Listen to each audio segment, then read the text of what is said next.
હવે જોઈએ સમાચારો વિગતવાર. અંકલેશ્વર પાલિકામાં શાસક પક્ષના નેતા ખોવાયા છે. શાસક પક્ષના નેતાએ ચેમ્બર તો ઊભી કરી, પણ ચેમ્બરમાં બેસવા આવતા જ નથી. માત્ર બોર્ડ મીટિંગમાં જ હાજરી આપતા નેતાજી પદ પ્રમાણે કોઈ કાર્ય કરતા જ નથી.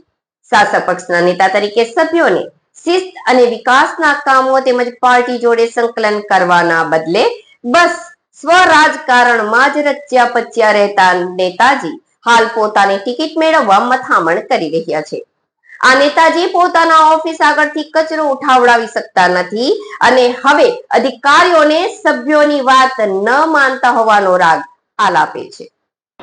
અંકલેશ્વર પાલિકામાં તાજેતરમાં જ પ્રમુખ અને સભ્યો વચ્ચેનો વિવાદ અને જૂથવાદ ઉભરીને સામે આવ્યો હતો, જે બાદ હવે પાલિકા કચેરી નવો સૂર સામે આવી રહ્યો છે. શાસક પક્ષના નેતા ખોવાઈ ગયા છે. પાલિકામાં શાસક પક્ષના નેતાની ચેમ્બર જ ન હતી, જે ચેમ્બર વિશેષ બનાવવામાં આવી છે, જેથી અહીં સત્તા પક્ષના સભ્યો અને વિકાસલક્ષી કામોને પાર્ટી સંકલન કરી શકાય. પણ શાસક પક્ષના નેતા જે પાલિકા આવતા જ નથી, તેમની ચેમ્બર આગળ બસ નામના જ પાટિયા ઝૂલી રહ્યા છે. એક તરફ આ નેતાજી પોતાના ભાઈની ઓફિસ આગળથી કચરો પણ સમયસર દૂર કરાવી શકતા નથી, તો વોર્ડની કોઈ સમસ્યા આવે તો હું એકલો કેમ બોલું, અન્ય સભ્ય છે ને, તેઓ જો બોલે તો જ હું બોલી શકું કહી હંમેશા પતલી ગલી પકડી લેતા આ નેતાજી પ્રથમવાર સભ્ય તો બની ગયા અને પાલિકાના સત્તા પક્ષના નેતા પણ બની ગયા છે. પણ સત્તા પક્ષના નેતા તરીકે સંકલન કરવું જોઈએ તેનો સ્પષ્ટ અભાવ જોવા મળી રહ્યો છે.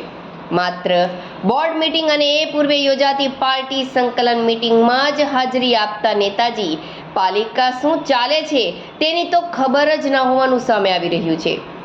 સત્તા પક્ષના સભ્યોને એકજૂથ કરી મતભેદ દૂર કરી બોર્ડમાં બહુમતી વડે એજન્ડા પાસ કરવા માટે સભ્યો જોડે સંકલન કરવાના બહાને હાલ આ નેતાજી પાર્ટી જોડે પોતાની ટિકિટ પુનઃ કન્ફર્મ કરવા માટે જિલ્લા મોવડી તેમજ ધારાસભ્ય જોડે સંકલન કરવા માટે મથામણ કરી રહ્યા છે. ત્યારે પાલિકાના સત્તા પક્ષમાં સભ્યો વચ્ચે સંકલનના અભાવ વચ્ચે એકવાર ફરી જૂથવાદ અને કામો બાબત બોર્ડવાદ શરૂ થયો છે.